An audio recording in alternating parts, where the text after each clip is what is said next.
acara peninjauan lahan pembangunan SMA Taruna Kasuari Nusantara Papua Barat yang berlokasi di Kampung Dindei, Distrik Warmare, dipimpin langsung oleh Gubernur Papua Barat Dr. Andus Domingus Mandacan MSI bersama jajaran pada Kamis 15 Januari 2026.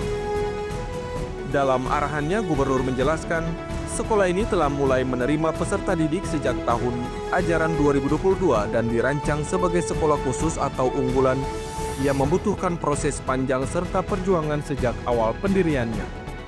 Ia menjelaskan di awal perintisan, pendirian SMA Taruna Kasuari Nusantara Papua Barat telah melalui berbagai tahapan, termasuk pertemuan dengan pimpinan yayasan pada masa kepemimpinan pertama tahun 2022 lalu. Sekolah ini juga telah memperoleh izin dan pengakuan secara resmi setelah dilakukan koordinasi di Magelang, sehingga dapat beroperasi sesuai ketentuan. Saat ini kegiatan belajar mengajar masih memanfaatkan gedung Balai Latihan Kerja, termasuk untuk fasilitas asrama, ruang makan, dan penunjang lainnya. Hingga kini SMA Taruna Kasuari Nusantara Papua Barat telah meluluskan 2 angkatan. Gubernur menegaskan sekolah ini berkomitmen untuk menjaga kualitas pendidikan dengan sistem seleksi murni, tanpa adanya intervensi atau jalur khusus. Peserta didik yang diterima merupakan anak-anak yang memiliki kemampuan akademik dan memenuhi standar kualitas melalui proses tes yang objektif. Lulusan SMA Taruna Kasuari Nusantara Papua Barat diharapkan mampu bersaing dan melanjutkan pendidikan ke berbagai jalur, termasuk seleksi akademi militer, akademi kepolisian, serta perguruan tinggi nasional maupun lokal yang berkualitas. Komitmen terhadap transparansi dan kualitas menjadi prinsip utama sejak sekolah ini berdiri.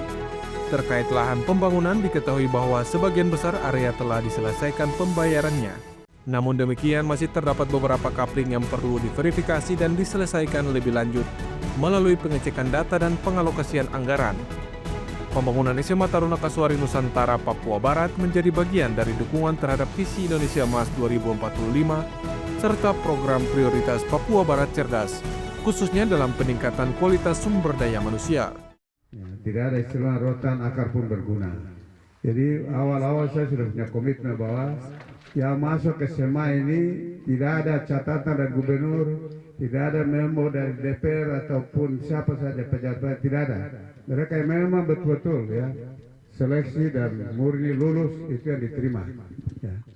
Sementara itu, Kepala Dinas Pendidikan Provinsi Papua Barat Barnabas Doan Siba SPD MPD menjelaskan bahwa sejak kembali menjabat pada awal Juni 2025, pihaknya langsung melaksanakan tugas dan tanggung jawab dengan meninjau lokasi serta melakukan pembersihan lahan. Terkait proses pembayaran lahan, hal tersebut masih berada dalam kewenangan pertanahan. Disebutkan pula adanya kendala di lapangan termasuk pemalangan oleh masyarakat yang berkaitan dengan nilai pembayaran lahan yang telah dilaporkan kepada Gubernur Papua Barat.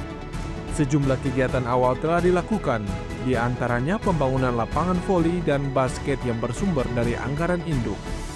Lokasi peninjauan merupakan bagian dari tanah SMA dan ke depan direncanakan pengembangan fasilitas olahraga lainnya, termasuk lapangan sepak bola.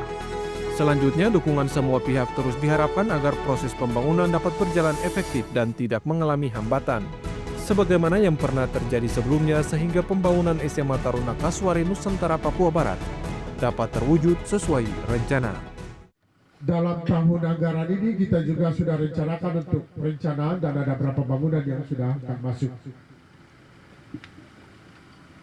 Oleh karena itu, nanti kami mohon dukungan juga dari teman-teman Kepala Inspektur dan teman-teman semua, supaya sebelum kita ini harus bersama dengan masyarakat kembali untuk kita melakukan apa yang menjadi kewajiban kita, sehingga kemudian tidak menghambat proses selanjutnya.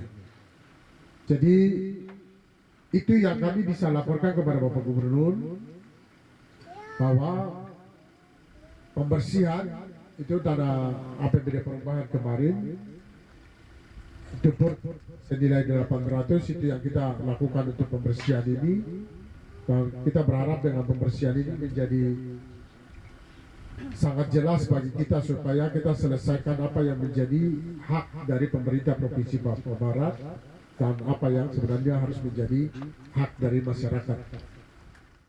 Konsultan juga menjelaskan secara detail site plan pembangunan yang sesuai pemetaan keseluruhan sebanyak 38 titik. Di sini terdapat 38 kegiatan. Iya, ada kegiatannya salah satunya seperti kelas belajar, asrama, klinik, juga ada ruang keagamaan, musola, gereja, pura, seperti itu. Iya, terus ada ruang olahraga, rumah dinas, terus fasilitas yang lainnya seperti itu. Dan nanti ada gedung kantornya, area parkir, workshop, geraha. Dari Manokwari, Media Diskominfo, Papua Barat melaporkan.